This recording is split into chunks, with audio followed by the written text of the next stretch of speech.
Welcome to Geetha smart world. ఇలా పొడవుగా ఉన్న కింద ఇలా రౌండ్గా ఉన్న సిరప్ బాటిల్ ఒకటి తీసుకొని వాటిని పొడవుగా ఉన్న పార్ట్ వరకు కట్ చేసి పక్కకు తీసేయాలి. మిగతా పార్ట్ వచ్చేసి ఇదిగోండి కింది పార్ట్ని ఇలా పై వైపున హెచ్చు తగ్గులుగా ఉన్న పార్ట్ అంతా కూడా కట్ చేసి తీసేయాలి. తర్వాత కలర్ పేపర్ ఒకటి తీసుకొని ఈ విధంగా చుట్టూ హోల్డ్ చేసుకొని గ్లూ పెట్టి అంటించుకున్నాను. కలర్ పేపర్ కాదనుకుంటే మనం పెయింట్ కూడా వేసుకోవచ్చండి, ఇది మన ఇష్టం.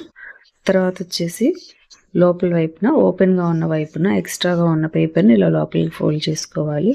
కొంచెం పేపర్ ఎక్స్ట్రా ఉండేటట్టుగానే తీసుకోవాలండి. లోపలికి ఇలా ఫోల్డ్ చేసుకుంటే ఏంటంటే పైన ఎడ్జెస్ అంతా కూడా స్మూత్గా కనిపిస్తుంది అనమాట. అందుకోసం తర్వాత వచ్చేసి కలర్ పేపర్స్ తీసుకుంటున్నాను. 4 కలర్ పేపర్స్ తీసుకొని వాటిని చిన్న చిన్న పీసెస్లా కట్ చేసుకొని వాటిని ఇలాగా అక్కడక్కడ గ్లూ పెట్టేసేసి ఈ విధంగా అంటించుకుంటూ ఉన్నాను. తర్వాత ఇందులో వచ్చేసి పెన్స్, సిజర్స్ ఇలాంటివి పెట్టుకుంటే పెన్ స్టాండ్ రెడీ అయిపోతుంది.